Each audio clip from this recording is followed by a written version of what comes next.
Cerita Silat Online Channel mempersembahkan serial Pendekar Raja Wali Sakti, episode Perawan Rimba Tengkorak, bagian 5. Dua pasang mata indah tampak sedang mengawasi dua kereta kuda yang berjalan pelan-pelan depannya. Dua kereta kuda yang tertutup kain terpal yang tebal itu, masing-masing ditarik oleh dua ekor kuda. Sementara semua pengawalnya yang kurang lebih 20 orang berkuda itu, berada di belakangnya. Kau lihat Dewi Naga Hitam. Mereka seperti sengaja menunggu kedatanganku, kata Pandan Wan setengah berbisik. Ternyata kau cukup berpengalaman juga, Pandan, puji Dewi Naga Hitam. Aku yakin, di dalam kereta itu pasti tokoh-tokoh berilmu tinggi dari rimba persilatan, Pandan Wangi menduga dengan penasaran. Lalu, apa yang akan kau lakukan? Lihatlah. Pandan Wangi segera memungut 3 batang ranting kayu yang lumayan tajam. Sejenak dia menimang-nimang 3 benda itu, lalu dengan disertai pengerahan tenaga dalam yang cukup sempurna, dia langsung melemparkan ketiga ranting itu ke arah kereta kuda yang berada di depannya. Krep, krep, krep, langsung saja ketiga batang ranting itu menancap ke kain terpal. Dan seketika itu juga terdengarlah jeritan kesakitan yang melengking tinggi. Dan rombongan kereta kuda tersebut langsung berhenti. Tak lama kemudian, dari dalam kereta itu berlompatan sosok-sosok tubuh manusia dengan pakaian beraneka ragam dan dengan senjata yang berbagai macam bentuknya. Bagaimana, Dewi Naga Hitam? Pandan Wangi tersenyum lebar. Kau benar-benar cerdik, pantas saja kalau ketua partai Tengkorak benar-benar merasa terancam, lagi-lagi Dewi Naga Hitam memuji. Lihat, jumlah mereka begitu banyak, lebih dari 50 orang, kata Pandan Wangi lagi. Kau mampu menghadapi mereka semua, Pandan? Pancing Dewi Naga Hitam. Kalau mau mati konyol, sudah kuhajar sejak tadi. Kalau begitu, biar aku yang membereskan. Dewi Naga Hitam buru-buru mempersiapkan diri.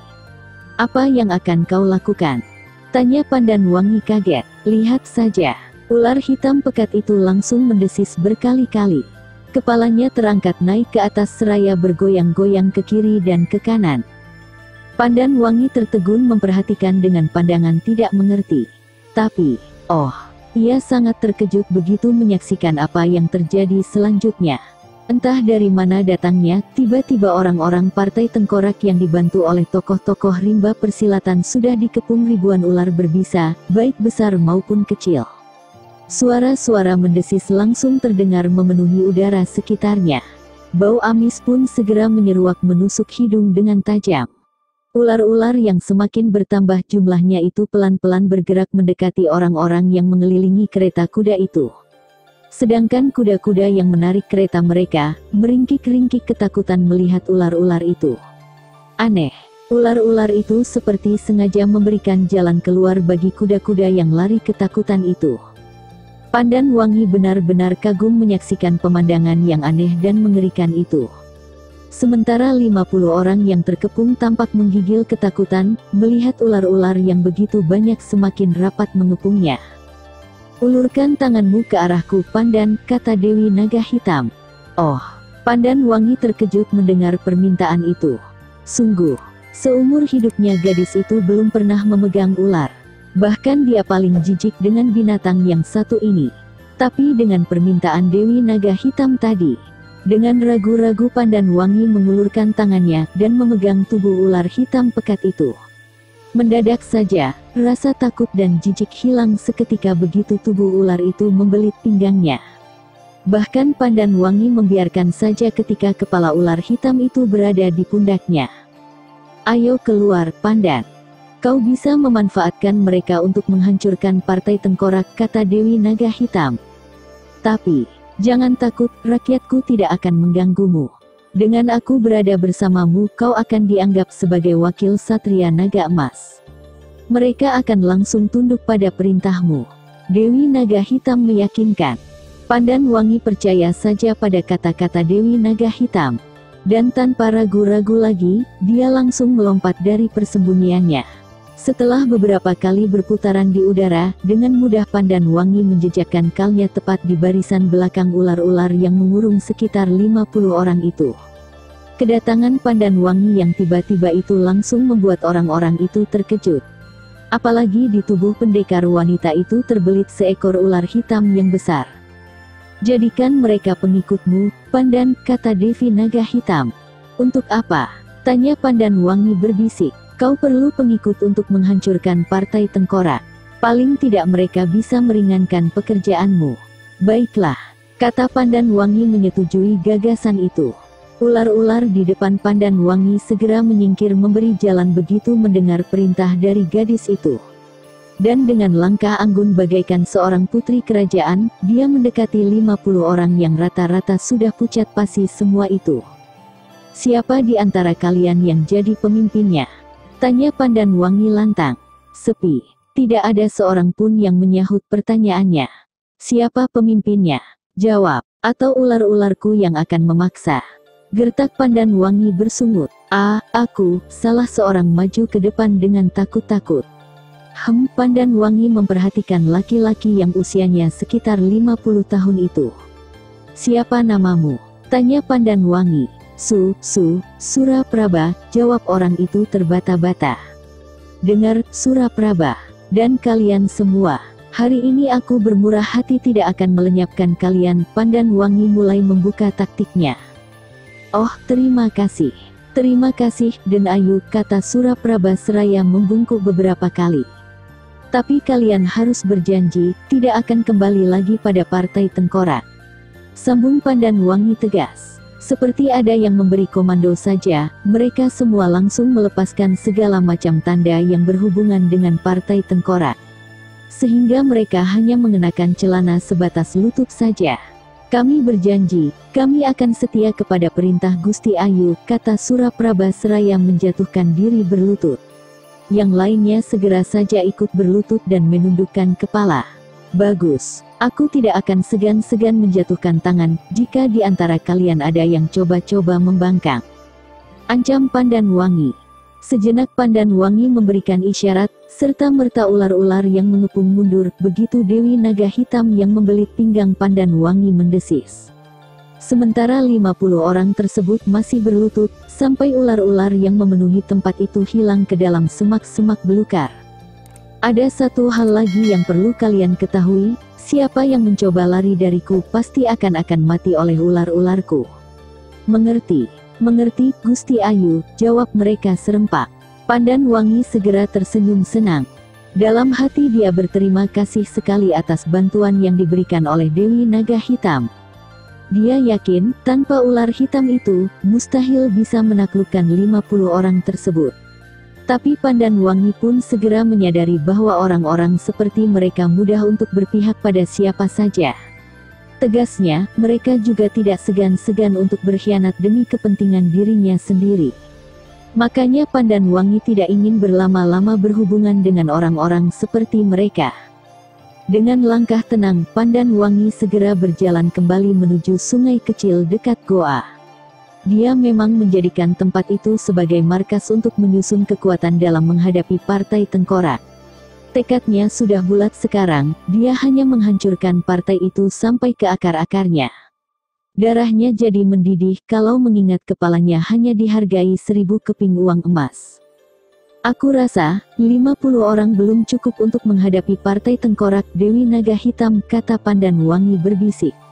"Memang, dan kau harus berusaha lagi untuk menambah lebih banyak. Sekarang anggota Partai Tengkorak bukan lagi puluhan tapi sudah mencapai ratusan. Apalagi ditambah tokoh-tokoh berilmu tinggi rimba persilatan yang tergiur oleh hadiah itu," sahut Dewi Naga Hitam. "Apakah aku perlu minta bantuan pada padepokan-padepokan yang ada di sekitar lereng Gunur Puting?" Pandan Wangi minta pendapat. "Tidak perlu Pandan. Kau memang harus menambah jumlah pengikutmu, tapi aku rasa tidak perlu. Kecuali jika kau mau." "Apa?" Pandan Wangi penasaran. "Bergabung dengan Rangga." Pandan Wangi langsung terdiam. "Aku pikir itu satu-satunya jalan Pandan. Kau akan makan waktu yang lama untuk mengumpulkan pengikut, sementara kekuatan Partai Tengkorak akan semakin bertambah besar." "Sebenarnya aku tidak ingin mengandalkan kekuatan dia," Dewi Naga Hitam. Pandan Wangi mendesah. "Baiklah kalau kau tidak mau," Dewi Naga Hitam menyerah, "aku akan membantumu dengan mengerahkan bangsa ular. Dewi Naga Hitam panggil Pandan Wangi lirih. Apa? Sahut Dewi Naga Hitam. Boleh aku bertanya? Kenapa tidak? Kelihatannya kau bernafsu sekali untuk menghancurkan Partai Tengkorak. Apa sebenarnya yang telah terjadi dengan dirimu? Tampak jelas ada nada kecurigaan pada kata-kata Pandan Wangi barusan. Kau akan mengetahuinya sendiri nanti. Apakah kau punya dendam? Desak Pandan Wangi menebak. Pertanyaan itu tetap tak dijawab. Terpaksa Pandan Wangi tidak mendesak lagi. Dia sudah merasakan sendiri kalau ada sesuatu yang telah terjadi antara Dewi Naga Hitam dengan Partai Tengkorak. Entah apa yang meresahkan hati Pandan Wangi, sehingga sampai larut malam tubuhnya hanya bergulingan ke sana kemari tanpa bisa memejamkan mata sedikit pun juga. Sudah sejak tadi Pandan Wangi merebahkan tubuhnya di atas jerami kering di dalam goa yang hangat oleh siraman cahaya api unggun. Dia benar-benar tidak mengerti kenapa tiba-tiba saja ada sesuatu yang sangat mendesak-desak di dalam dadanya. Dia terngiang kembali kata-kata Rangga kemarin malam. Jelas sekali dia mendengar semua itu dari atas bukit batu. Dan dia merasa begitu terharu mendapatkan kenyataan bahwa cinta Rangga begitu besar pada dirinya. Dan itu berarti apa yang ditakutkan selama ini tidak beralasan.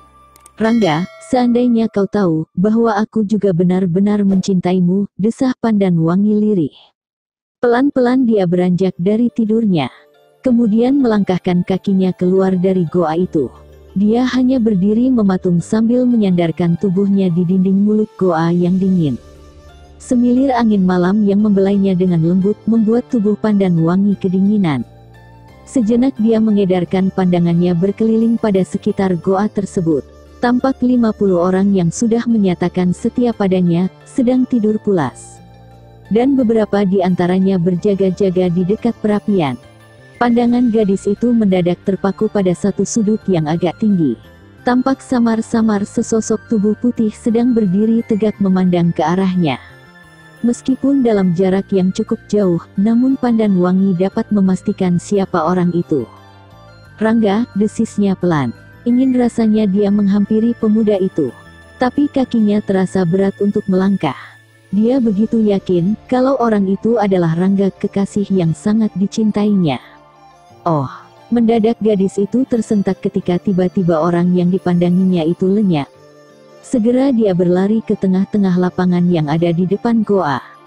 Sejenak dia mengedarkan pandangannya berkeliling, tapi tidak ada seorang pun yang terlihat di atas sana, hanya kegelapan yang menyelimuti sekitarnya. Apakah itu cuma hayalanku saja? Pandan Wangi jadi ragu-ragu dengan penglihatannya. Kembali dia mengedarkan pandangannya berkeliling. Tapi tetap sia-sia saja. Gadis itu cuma bisa mengeluh panjang. Dia begitu yakin, kalau yang dilihatnya tadi adalah Rangga, dan bukan semata-mata hayalannya saja. Didorong oleh rasa penasarannya yang dalam, gadis itu langsung melompat ke arah bukit di mana tadi dia telah melihat Rangga berdiri memandanginya. Hanya dengan 2 kali lompatan saja, Pandan Wangi telah mencapai puncaknya. Benar, aku tidak bermimpi, dia memang ada sini tadi. Pandan Wangi memeriksa tanah, ya tergambar bekas pijakan kaki manusia. Pandan Wangi cepat-cepat berdiri lagi. Matanya yang tajam kembali meneliti setiap jengkal tanah sekitarnya. Dia terus berlompatan mengikuti jejak-jejak kaki yang jaraknya sangat berjauhan antara yang satu dengan lainnya. Sama sekali dia tidak menyadari kalau dia sudah jauh meninggalkan tempat persembunyiannya. Pandan Wangi langsung berhenti pada jejaknya tiba-tiba saja hilang. Dia heran karena tapak-tapak kaki itu benar-benar berhenti di tempat itu. Beberapa saat gadis itu masih kebingungan, tiba-tiba, "Pandan," sebuah suara halus terdengar. Bukan main kagetnya Pandan Wangi. Dia langsung membalikkan tubuhnya. Tapi tidak ada seorang pun di sekitar tempat itu. Padahal tadi jelas sekali suara itu datang dari belakangnya. Tapi kenyataan yang dihadapinya kini, dia tetap sendirian di tempat itu. "Siapa kau? Aku bosan main kucing-kucingan begini," seru Pandan Wangi kesal. "Kau sudah tidak suka lagi dengan mainan lamamu, Pandan?" Suara misterius itu kembali terdengar. Untuk kedua kalinya Pandan Wangi benar-benar dibuat kaget setengah mati. Suara itu sangat jelas terdengar, bahkan seakan-akan begitu dekat. Pandan Wangi sadar kalau dia sedang berhadapan dengan seseorang yang memiliki tingkat kepandaian yang sangat tinggi. Segera saja dia mengerahkan ilmu pembeda gerak dan suara. Tapi, gadis itu hanya terperangah sendiri karena dia tetap tidak bisa melacak di mana sumber suara tadi. Keluarlah, kalau perlu kita bertarung sampai ada di antara kita mati di sini. Geram Pandan Wangi sedikit putus asa. Sayang sekali kau tidak mengenal suaraku lagi, terdengar lagi suara tanpa wujud. Langsung saja Pandan Wangi tersentak. Wajahnya langsung memerah seketika. Dia baru menyadari kalau suara itu. Rangga, desisnya pelan. Kakang, di mana kau? Suara Pandan Wangi terdengar menggema karena disertai dengan pengerahan tenaga dalam yang cukup tinggi. Kemudian gadis itu memutar tubuhnya sambil mengedarkan pandangannya berkeliling. Ya ampun, hampir saja dia mati lemas begitu melihat laki-laki yang sudah berdiri di dekatnya. Kakang, Pandan Wangi melongo, seperti tidak percaya dengan penglihatannya sendiri. Akhirnya aku dapat menemukanmu juga Pandan, kata Rangga seraya mendekat. Oh kakang, Pandan Wangi tidak mampu lagi menguasai dirinya. Dia langsung memeluk Rangga. Rasa rindu yang dalam dan hanya terpendam saja, langsung ditumpahkan saat itu juga. Gadis itu memeluk Rangga erat-erat seakan-akan tidak ingin melepaskan pemuda itu lagi. Dan tanpa disadarinya, setitik air mata bahagia menggulir jatuh ke pipinya. Sementara Rangga membiarkan saja gadis itu menangis dalam pelukannya, bahkan dia makin merapatkan pelukannya. Lama sekali mereka berpelukan menumpahkan berbagai macam perasaan yang sekian lama hanya terpendam di dalam dada. Beberapa saat kemudian, dengan pelan-pelan sekali Rangga melepaskan pelukannya.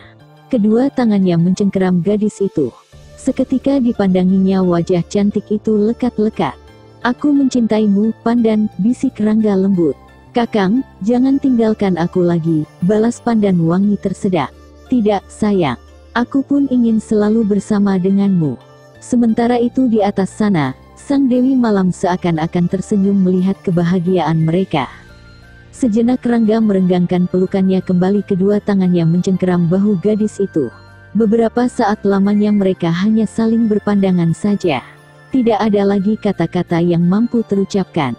Rasa bahagia yang telah meledak di dalam dada, membuat mulut mereka terkunci.